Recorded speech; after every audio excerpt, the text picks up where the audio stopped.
Baik, selamat siang teman-teman semua. Terima kasih atas waktu dan kesempatannya yang telah diberikan kepada saya dan juga teman-teman yang sudah hadir pada pertemuan kita siang hari ini. Izinkan saya membagikan sedikit materi atau sedikit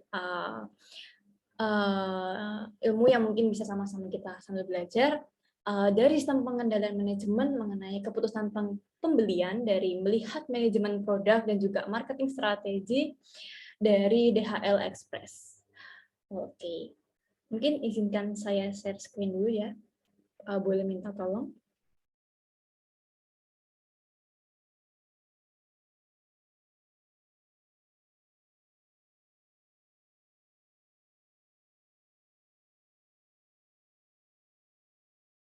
Oke, terima kasih Mbak Emil untuk share screen-nya. Saat ini kita sama-sama akan belajar mengenai apa aja sih tentang keputusan pembelian yang mempengaruhi DHL Express itu hingga mereka bisa berjaya sampai sekarang ini. Oke, next Mbak Emil.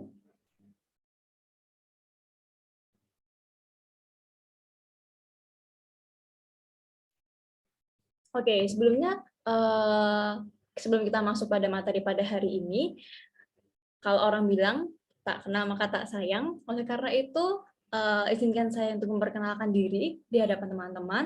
Perkenalkan, nama saya Eugenia Ivana Kasatya, bisa dipanggil Eugene. Saya merupakan mahasiswa S1 Akuntansi dengan NIM F031944 yang aktif di kegiatan akademik maupun di kegiatan non-akademik. Dan berikut ada link sosial media saya ataupun kontak saya, ada email dan juga LinkedIn. Mari kita berkoneksi dan biarlah selepas acara ini selesai kita tidak terputus tali silaturahminya. Oke, next.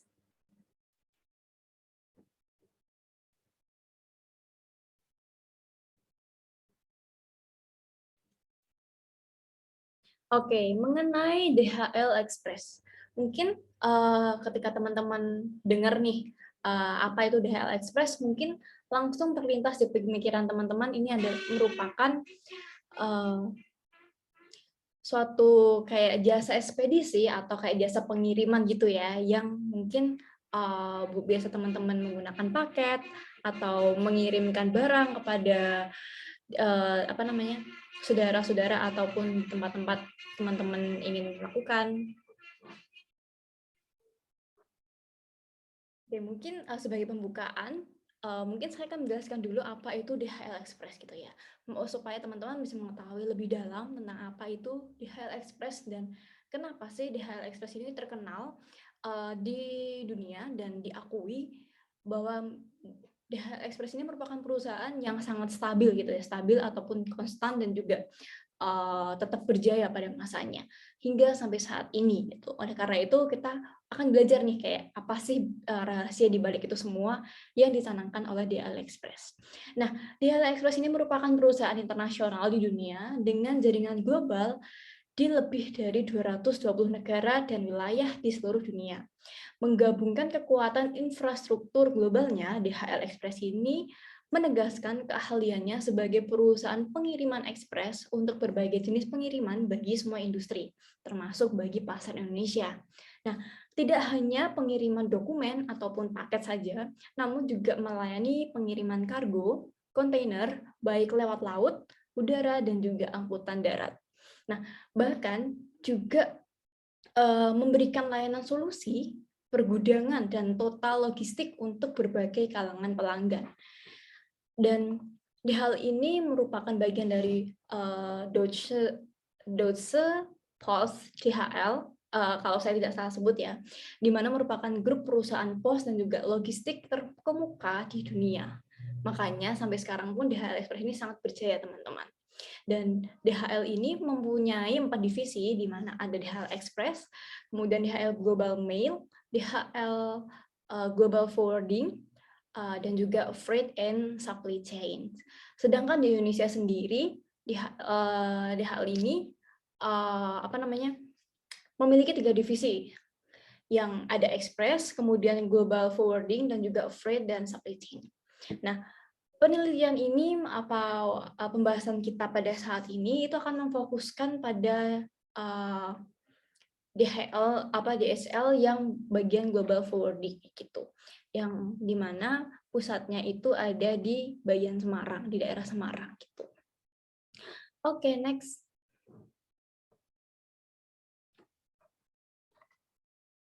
Nah, berhubungan dengan judul yang kita angkat pada siang hari ini tentang apa sih yang menarik dan juga apa sih yang menjadi fokus kita dalam kita membahas hal ini, dan yang mempengaruhi dan yang paling penting adalah bagaimana pelanggan atau calon pelanggan itu bisa mengambil keputusan dalam melakukan pembelian pada jasa layanan ini, di mana keputusan pembelian itu merupakan tahap proses keputusan di mana konsumen itu secara aktual melakukan pembelian produk, dan juga dalam proses keputusan itu memiliki 5 tahap, yaitu ada pengenalan kebutuhan, kemudian ada pencarian informasi, kemudian ada evaluasi alternatif, keputusan pembelian, dan juga ada perilaku pasca pembelian. Dan strategi pemasaran itu sendiri juga terbagi menjadi 4 bauran pemasaran yang teman-teman mungkin sering dengar ya ketika di SMA ataupun di perkuliahan, apa itu tentang marketing mix yang meliputi produk 4P, product, price, promotion, and place. Nah, dari keempat bauran pemasaran tersebutlah yang saat ini yang kita bicarakan itu akan memiliki hubungan atau garis besar atau benang merahnya itu terhadap citra merek, kualitas pelayanan, dan juga promosi yang dilakukan oleh DSL Express ini. Oke, next.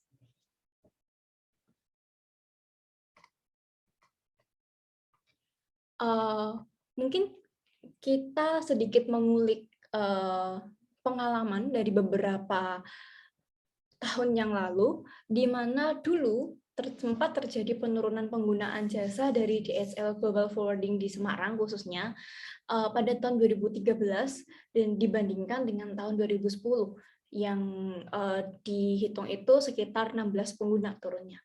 Nah, ada berbagai macam alasan yang dapat menyebabkan penurunan jumlah penggunaan jasa pengiriman barang melalui DSL Global Forwarding ini, yang dimana adanya citra merek yang kurang melekat di benak konsumen, sehingga konsumen tidak mudah mengingatnya atau tidak mudah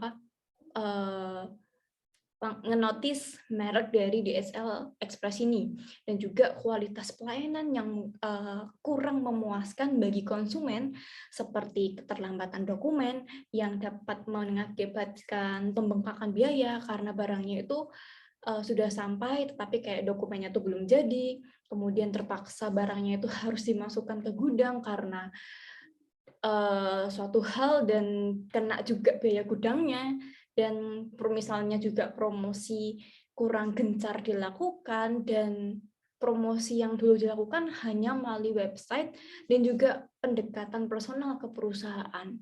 Tidak ada promosi-promosi yang menggunakan media massa seperti iklan di televisi ataupun radio.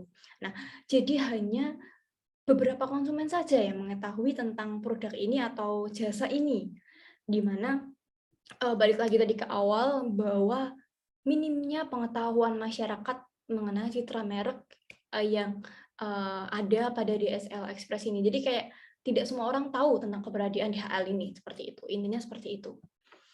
Oke, kita akan belajar dari hal ini. Oke, next.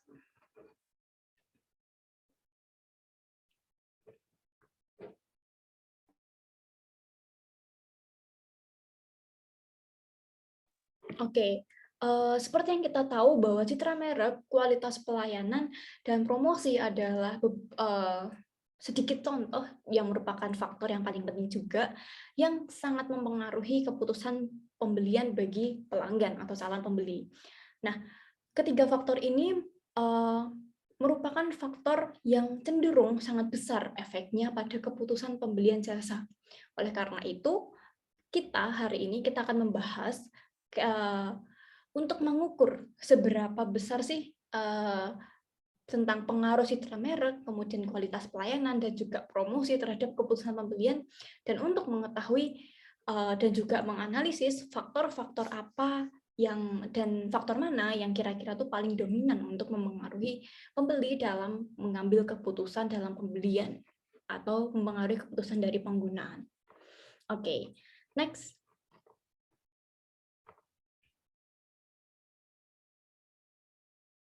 Oke, mungkin dari tadi kita udah berbicara tentang keputusan pembelian dan lain sebagainya. Mungkin teman-teman di sini masih bingung apa sih tentang keputusan pembelian itu. Nah, keputusan pembelian menurut Kotler and Armstrong adalah tahap dalam proses pengambilan keputusan pembeli di mana konsumen ini benar-benar akan membeli dan klik untuk membeli suatu produk ataupun jasa yang ditawarkan. Dan keputusan pembelian ini merupakan kegiatan individu yang secara langsung terlibat dalam pengambilan keputusan untuk melakukan pembelian terhadap barang atau jasa yang tadi telah ditawarkan, dan di mana keputusan-keputusan ini akan mengidentifikasikan semua pilihan yang mungkin menjadi jalan sebagai pemecah persoalan yang dialami oleh calon pelanggan ataupun pembeli, dan sekiranya mereka dapat menilai pilihan-pilihan mana yang paling sistematis dan yang secara objektif, serta sasaran-sasarannya itu yang menentukan keuntungan serta kerugiannya masing-masing. Dan juga definisi keputusan pembelian ini kayak merupakan proses pengintegrasian yang mengkombinasikan sikap pengetahuan untuk mengevaluasi dua atau lebih perilaku alternatif dan memilih salah satu di antaranya yang paling terbaik sehingga dihasilkannya keputusan yang bulat untuk pembeli bisa bisa memutuskan untuk membeli atau mengeluarkan uangnya atau usahanya untuk mendapatkan barang atau jasa tersebut. Oke, seperti itu. Next.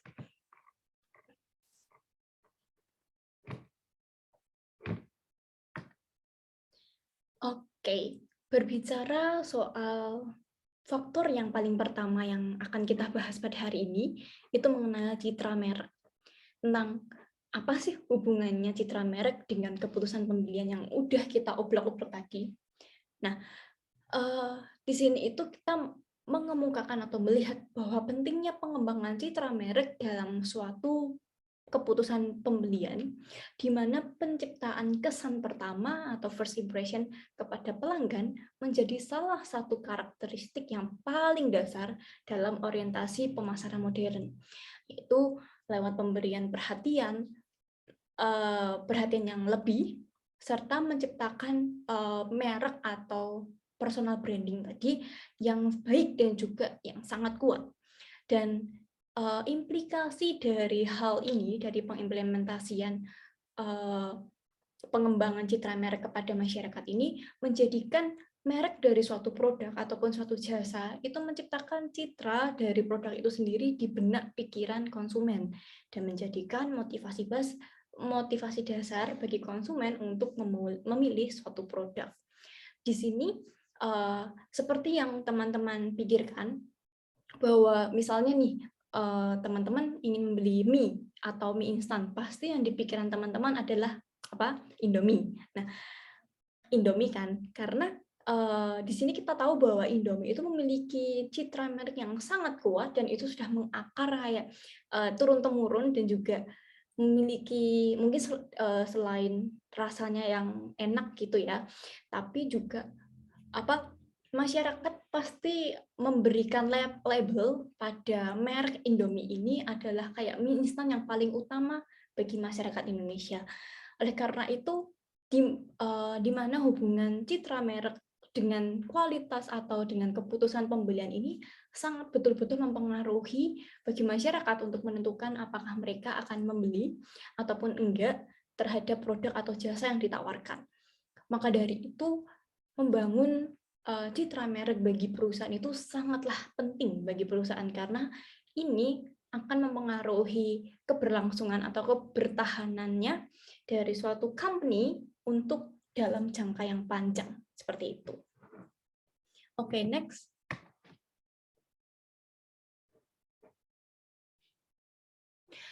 Oke, yang kedua, tadi kita udah belajar, udah tahu tentang apa itu citra merek, kemudian kita akan melihat kembali tentang hubungan kualitas layanan dengan keputusan pembelian.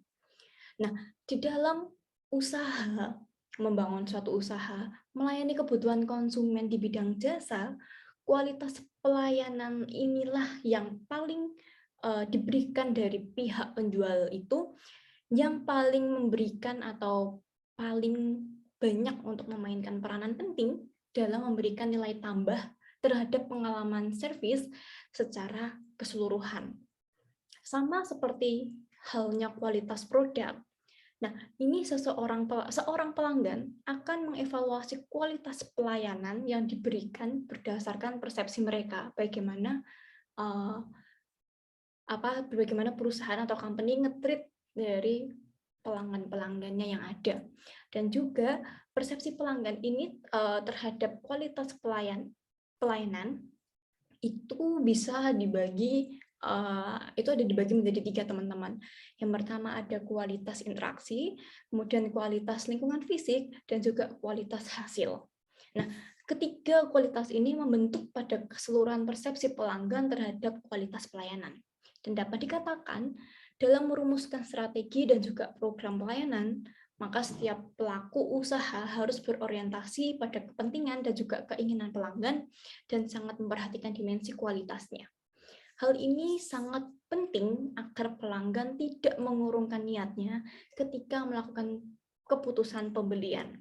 Oleh karena itu, bagaimana manajemen produk ini sangat juga mempengaruhi dari company kepada jasanya dan bagaimana company menyalurkan jasanya itu kepada masyarakat.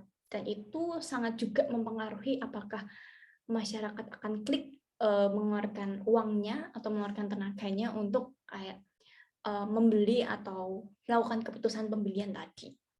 Makanya kualitas layanan ini sangat-sangat juga penting dan juga signifikan gitu, karena ini akan sangat memberikan penilaian yang khusus gitu.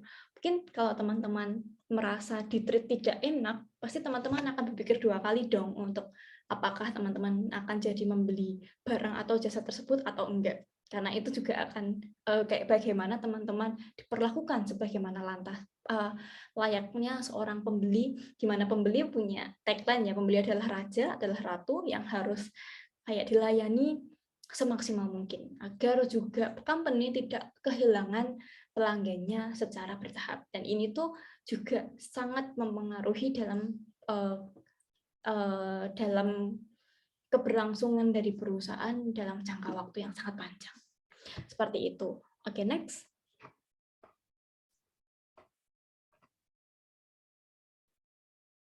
Oke, dan yang paling terakhir, di mana yang menjadi momok perbincangan pada kali ini, tentunya di mana ada hubungan promosi dengan keputusan pembelian, di mana ini juga sangat menjadi momok yang sangat penting bagi keberlangsungan DHL Express tadi.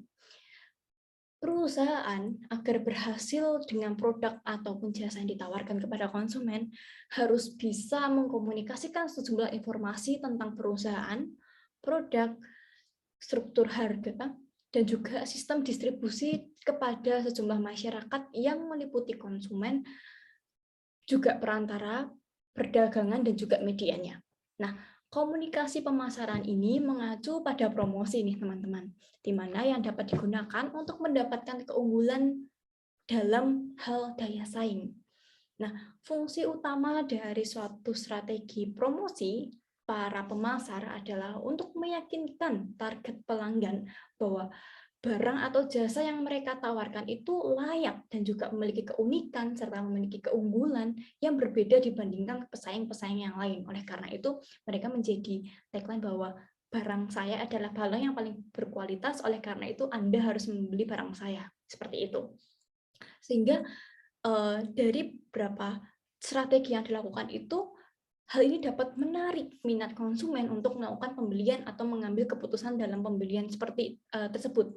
Dan promosi ini sangat berhubungan erat dengan hasil dari perilaku konsumen, apakah membeli atau tidak membeli. Promosi yang disampaikan dengan baik kepada pelanggan dapat menghasilkan sesuatu yang baik, seperti meningkatkan volume penjualan, meningkatkan citra merek yang bagus, dan juga meningkatkan company branding di masyarakat. Nah, hal ini sangat sangat relate atau sangat realita, sesuai dengan realita di mana promosi ini sangat berpengaruh terhadap keputusan pembelian. Dan mungkin hal yang perlu dilakukan juga untuk DHL Express ini supaya semakin berjaya untuk beberapa waktu ke depan, mengingat segala sesuatu semua kembali kepada online dan juga pasar-pasar juga kembali ke online, di mana masyarakat banyak melakukan transaksi melalui mungkin platform-platform online seperti mungkin Tokopedia atau Shopee ataupun Lazada dan lain-lainnya. Mereka pasti menggunakan juga ekspedisi yang dimana bisa memberikan quality atau memberikan pelayanan yang baik. Karena kalau teman-teman tahu, beberapa hari ini, belakangan ini, mungkin teman-teman sempat ramai atau dihebohkan dengan kabar yang ada di Twitter ataupun di sosial media yang lainnya, di mana ada salah satu ekspedisi yang mungkin tidak perlu saya sebutkan, di mana mereka memberikan kualitas yang sangat buruk beberapa kali, sehingga dalam pengiriman barang dari penjual kepada konsumen itu barangnya menjadi rusak atau menjadi hilang ataupun kayak semacam diganti seperti itu, dan itu memberikan kesan yang sangat negatif kepada dari perusahaan ini tadi, jasa ekspedisi tadi, sehingga menurunkan minat pembeli dalam menggunakan layanan jasa ini, sehingga nama mereka terpampang di setiap sosial media bahwa ekspedisi ini tuh jelek dan memberikan kualitas yang buruk, sehingga masyarakat jadi kurang tertarik dan tidak berminat untuk menggunakan ekspedisi ini. Oleh karena itu penting bagi perusahaan itu, terutama dari DHL Company ini, untuk terus meningkatkan ketiga hal tadi, untuk gimana untuk menjaga keberlangsungan perusahaan dalam jangka waktu yang sangat panjang, terutama dalam hal promosi. Mungkin betul yang tadi mungkin saya sudah sampaikan beberapa yang lalu mengenai promosi yang harus di beberapa media, sehingga semua orang itu tahu bahwa ada company yang memberikan layanan yang sangat baik dan juga berkualitas, yang juga mengutamakan kepentingan bagi pembeli, sehingga mereka bisa masyarakat bisa dengan pede dan juga dengan yakin memilih untuk menggunakan layanan jasa DHL Express ini. Karena kan tadi juga udah saya sebutkan bahwa tidak hanya pengiriman barang atau jasa saja ya, tapi ada kontainer dan juga yang lain-lain. Oke. Mungkin dari perusahaan promosi sendiri juga yang paling menarik adalah di mana dari perusahaan atau company itu mengutilize atau menggunakan beberapa media platform sosial media yang sangat memberikan efek yang sangat mudah untuk menjangkau masyarakat di seluruh Indonesia, sehingga mereka juga bisa tahu bahwa keberadaan company ini sangatlah besar efeknya kepada, dan juga sangatlah berkualitas dan juga sangat bermanfaat bagi masyarakat.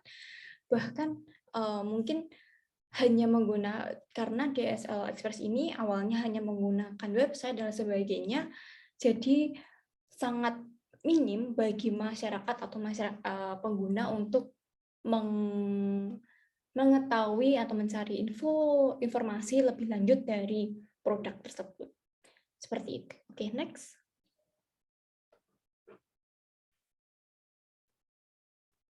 Oke, mungkin dari ketiga faktor yang udah saya sampaikan tadi, yang telah kita bahas, kita bisa simpulkan bahwa ada hal yang paling menarik ataupun hal utama yang menjadi faktor dari keberlangsungan perusahaan ini dalam mempengaruhi faktor-faktor yang mempengaruhi keputusan pembelian bagi perusahaan atau bagi pembeli juga, yaitu dari citra merek, di mana citra merek ini akan memberikan kesan yang sangat kuat, yang sangat positif bagi perusahaan, supaya pembeli bisa melakukan bisa mengambil keputusan ya atau tidak untuk membeli produk ataupun jasa dari layanan yang diberikan oleh DHL Express ini. Seperti itu. Oke, next.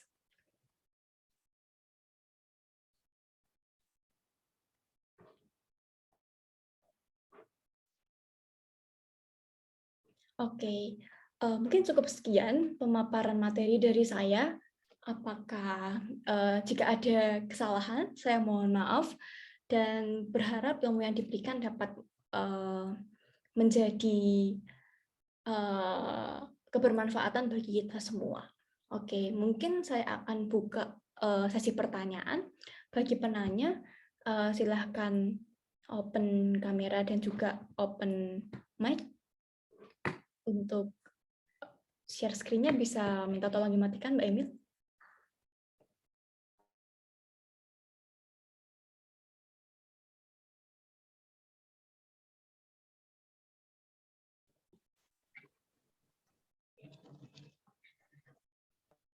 Permisi Kak, saya Elvira, izin bertanya. Bagaimana menurut kamu cara mengembangkan citra perusahaan agar mereka punya kesan yang baik di masyarakat? Terima kasih. Oke, terima kasih untuk Kak Elvira untuk pertanyaan yang sangat menarik. Mungkin bisa saja langsung saya jawab ya. Bagaimana cara perusahaan untuk meningkatkan atau menciptakan citra, membangun citra merek itu supaya mereka bisa terkesan atau memberikan kesan yang baik gitu bagi masyarakat. Mungkin bisa saya sampaikan adalah hal yang sangat penting adalah di mana bisa menciptakan personal juga professional branding bagi perusahaan, di mana yang salah satunya adalah dengan mengimplementasikan CSR. CSR mungkin teman-teman sudah tahu ya apa itu tentang CSR dan juga seberapa pentingnya dari pengimplementasian CSR ini bagi keberlangsungan keberlangsungan company ini dalam menjalin hubungannya dengan masyarakat. Kalau menurut saya, hal yang paling utama perlu dilakukan adalah membangun hubungan tadi. Jika hubungannya dari company dengan masyarakat saja tidak dekat ataupun tidak jelas, maka bagaimana mereka bisa diterima, perusahaan itu bisa diterima oleh masyarakat.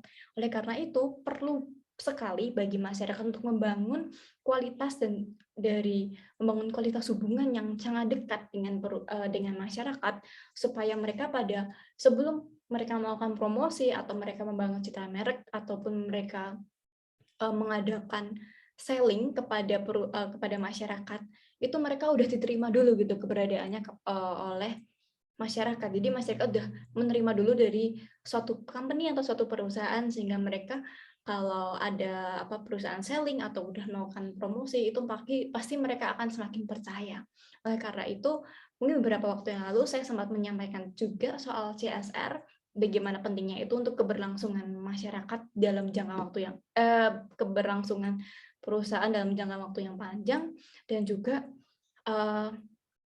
di mana CSR itu sangat mempengaruhi masyarakat juga, karena CSR ada untuk menolong masyarakat dan juga untuk tidak hanya memberikan keuntungan untuk company saja, tetapi juga untuk memberikan keuntungan atau membantu masyarakat, di mana company ini bertugas untuk bertanggung jawab untuk keberadaannya, untuk juga kesejahteraan masyarakat yang ada di sekitarnya. Oleh karena itu, citra merek ini sangat penting dimunculkan dari perusahaan kepada masyarakat, di mana pentingnya CSR ini untuk membangun citra merek dan juga mereka bisa memberikan kesan yang sangat baik seperti itu. Mungkin selain untuk meningkatkan CSR tadi, perusahaan juga ibarat kata kayak down to earth. Jadi langsung kayak dengan beberapa pegawainya ataupun kayak pekerja-pekerjanya bisa langsung turun tangan untuk langsung meninjau secara langsung, ataupun memperkenalkan produk, ataupun kayak langsung engagement dengan masyarakat tentang mengenalkan tentang keberadaan atau nilai-nilai atau value yang ditawarkan oleh perusahaan kepada masyarakat. Sehingga itu akan menciptakan citra merek yang bisa terbilang terkesan baik gitu, walaupun membutuhkan proses dan juga jangka waktu yang sangat lama. Maksud saya kayak bertahap seperti itu. Apakah cukup dipahami, Kak Elvira? Iya cukup, terima kasih Kak Yujin. Oke, mungkin cukup sekian pembahasan kita pada hari ini. Apabila ada kesalahan, saya mohon maaf. Kiranya ilmunya dapat bermanfaat juga bagi teman-teman. Oke, saya tutup teman-teman. Saya Jinia Ivana, undur diri. Terima kasih dan selamat siang.